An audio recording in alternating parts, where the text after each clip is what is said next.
Good morning students. Today we will study about chapter 7 conservation of plants and animals. Firstly we will study about biodiversity. What is biodiversity? The wide variety of plants and animals along with the microorganisms living in a particular region is called biodiversity.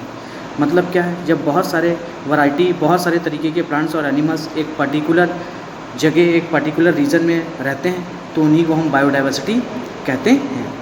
ठीक है, जैसे जंगल में देखा होगा बहुत सारे animals रहते हैं, शेर है, तुम्हारा ज़ेब्रा है, डियर है, वन हॉर्न राइनोसोरस है, इस तरीके से बहुत सारे एनिमल्स रहते हैं. तो that is called biodiversity. Clear. Now we will study about the biosphere. The biodiversity of our deserts are shown the richest species in a particular area or habitat. The biodiversity of a desert or a habitat, the biodiversity of desert or a grassland and rainforest are very different from one another. About 100 million species, organisms, plants and animals are established to inhabit the earth, but we actually know for only 1 or 2 million. करीब 10 million species जो हैं अर्थ पे मौजूद हैं, लेकिन हम केवल 1 to 2 million species के बारे में ही जानते हैं. इतनी ज़्यादा वाइड वैरायटी हैं अर्थ पे हमारे एनिमल्स की और उनके हैबिटेट हैं. The earth in which the organism exist और support their life is called biosphere. जो ऑर्गेनिज्म्स जिस रीजन में रहते हैं और अपनी लाइफ को सपोर्ट करते हैं उसी को हम बायोस्फीयर कहते हैं. अब आता है स्पीशीज़. स्पीशीज़ क्या है? एक पर्टिकुलर प्लांट्स या एनिमल की जो ग्रुप होता है उसी को हम स्पीशीज़ कहते हैं. जैसे कैट एक स्पीशीज़ है. ठीक है, इसी तरीके से हमारी लिजर्ड्स की स्पीशीज़ होती हैं. एक पर्टिकुलर प्लांट्स या एनिमल्स की जो क्रीपर्स की स्पीशीज़ है, क्लाइंबर्स की एक पर्टिकुलर स्पीशीज़ है. तो अलग अलग तरीके की स्पीशीज़ जो हैं हमारे इन्वायरमेंट में, हमारे अर्थ पे जो हैं मौजूद हैं. उसका रहता है habitat. The natural environment of the earth और animal species where it lives and reproduce is called habitat. एक पर्टिकुलर जगह इन्वायरमेंट जहाँ पे एक पर्टिकुलर स्पीशीज़ रहती है और रिप्रोड्यूस करती है, न्यू वंस अपने ऑफ स्प्रिंग्स को जन्म देती है, उसी को हम इनहैबिटेट या हैबिटेट कहते हैं. अब आता है ecosystem. An ecosystem is made up of plants, animals and micro organisms in an area along with non living components such as climate, soil, water etcetera.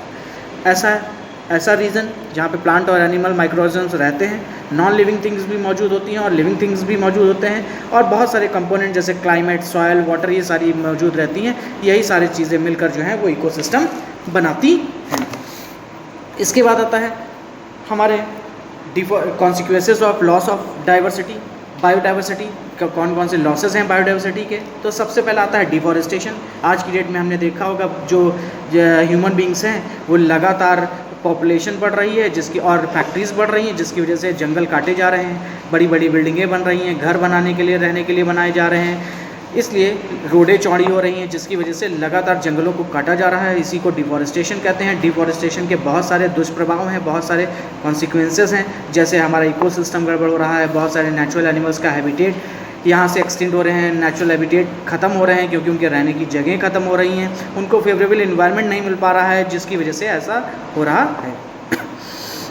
उसके बाद आता है हमारा डेजर्टिफिकेशन. डेजर्टिफिकेशन क्या है? देखा होगा हमारे इन्वायरमेंट में जो जैसे जैसे पेड़ काट रहे हैं, जो टॉप सॉइल है वो डायरेक्ट विंड एयर के कांटेक्ट में आ रही है.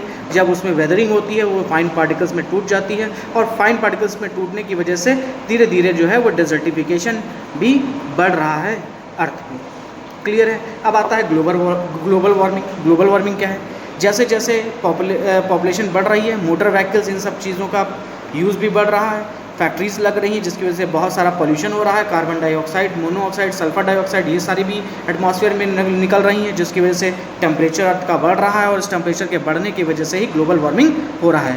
ग्लोबल वार्मिंग की वजह से जो ग्लेशियर्स हैं आर्टिक और एंटार्क्टिक रीजन्स में वो लगातार बढ़ रहे हैं जिसकी वजह से वाटर लेवल भी बढ़ रहा है. वाटर लेवल बढ़ने की वजह से सी एरिया जो है वो बढ़ता चला जाएगा, लैंड एरिया जो है वो कम होता चला जाएगा, जिसकी वजह से एक दिन ऐसा आएगा कि पूरी जो अर्थ है वो विनाश की तरफ बढ़ जाएगी, डिस्ट्रक्शन की तरफ बढ़ रही है. क्लियर है. अब बहुत सारे जो फॉरेस्ट होते हैं वो एनिमल्स के नेचुरल हैबिटेट होते हैं, जो नेचुरल हैबिटेट होने की वजह से वो अपना खाना भी उसी फॉरेस्ट से निकालते हैं. क्लियर है. अब आता है हंटिंग, इलीगल हंटिंग जो होती है, हमने देखा होगा जो जानवर हैं वो इलीगली उनका शिकार कर दिया जाता है, जिसको हम पोचिंग कहते हैं। The illegal hunting of wild animals for commercial use is called poaching. जो वाइल्ड एनिमल्स का हम लोग शिकार कर देते हैं अपने कॉमर्शियल यूज़ के लिए, जैसे एलिफेंट के टस के लिए कर दिया, वन हॉर्न राइनोसोरस के लिए हॉर्न्स के लिए कर दिया, ऐसे बहुत सारे एनिमल्स हैं उनके लिए खाल के लिए, कुछ स्किन्स के लिए कर दिया। तो ये सारी चीज़ें जो अपने कॉमर्शियल यूज़ के लिए करते हैं इन्हीं को हम पोचिंग कहते हैं। अब आता है पोल्यूशन। बहुत सारे और भी इम्पैक्ट हैं जंगल कटने के। उसके बाद आता है पोल्यूशन। जब जंगल कट जाएंगे तो हमारी कार्बन डाइऑक्साइड जो दिन के समय कार्बन डाइऑक्साइड और हम गर्म गैसें हैं, जो हार्मफुल गैसेस हैं, वो प्लांट जो हैं वो एब्जॉर्ब करते हैं और एब्जॉर्ब करने के बाद ऑक्सीजन गैस को बाहर निकालते हैं। लेकिन जब पेड़ ही नहीं होंगे तो ऑक्सीजन गैस की कमी हो जाएगी। जब ऑक्सीजन गैस की कमी हो जाएगी हमारे एटमॉस्फेयर में गर्म गैसें और दूषित गैसें बढ़ जाएंगी, जिसकी वजह से लगातार पोल्यूशन बढ़ता चला जाएगा। अब आता है नेचुरल डिज़ास्टर। जब हमारा पेड़ पौधे और इन सब में जब हम चेंजेस लाते हैं, हमारी अर्थ के अंदर हम बहुत सारे ह्यूमंस के द्वारा जो चेंजेस किए जा रहे हैं, जहाँ पे पहाड़ियाँ हैं वहाँ पे काट के घर बनाए जा रहे हैं, इसकी वजह से भी बहुत सारे डिज़ास्टर्स आते हैं।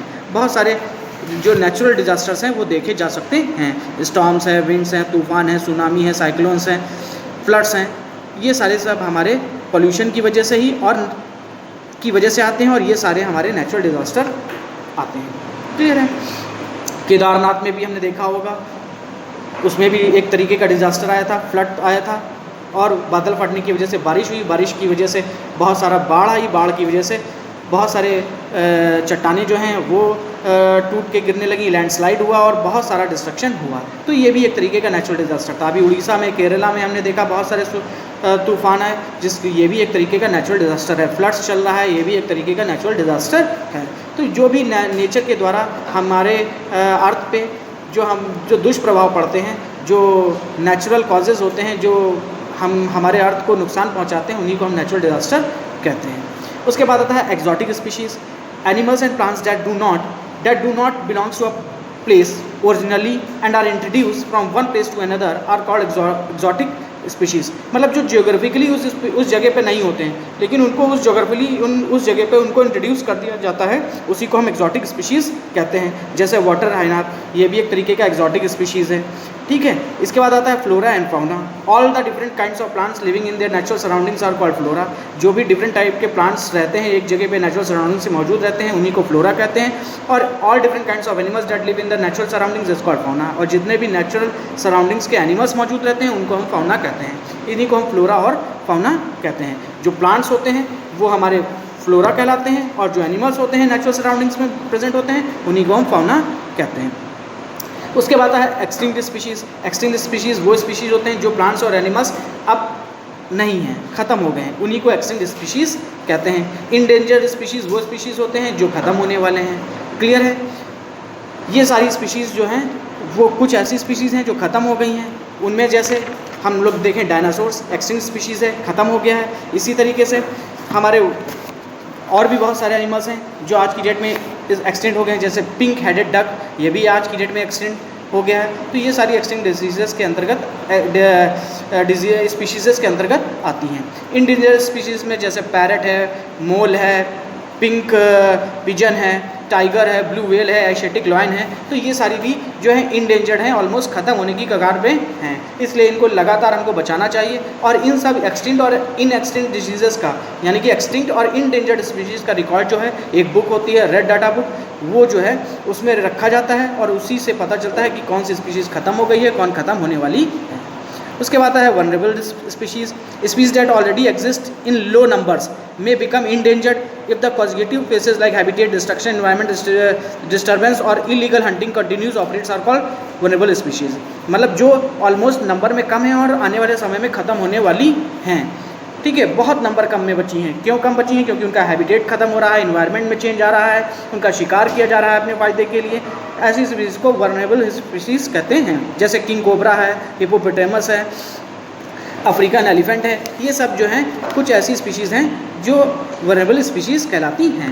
इसके बाद आता है एंडेमिक स्पीशीज़। एंडेमिक स्पीशीज़ कौन सी स्पीशीज़ होती हैं? Those species of plants animals that are found exclusively in a particular geographical areas. ऐसी स्पीशीज़ प्लांट्स और एनिमल्स जो एक्सक्लूसिव पर्टिकुलर एरिया में पाए जाते हैं उनको हम एंडेमिक स्पीशीज़ कहते हैं। जैसे एशियाटिक लॉयन, ये एक एंडेमिक स्पीशीज़ है। गिर नेशनल पार्क इन गुजरात में पाया जाता है। लॉयन टेल मैक्यूज़, ये जो है वो साउथ वेस्ट इंडिया में पाया जाता है। जायंट पांडा, इसका natural home mountains region of south west China है। ये सारी जो हैं वो हमारी एंडेमिक स्पीशीज़ कहलाती हैं। क्लियर है। इसके बाद आता है conservation of forest and wild life. हमें कंजर्व कैसे करना चाहिए फॉरेस्ट और वाइल्ड लाइफ के लिए, और क्यों ज़रूरी है?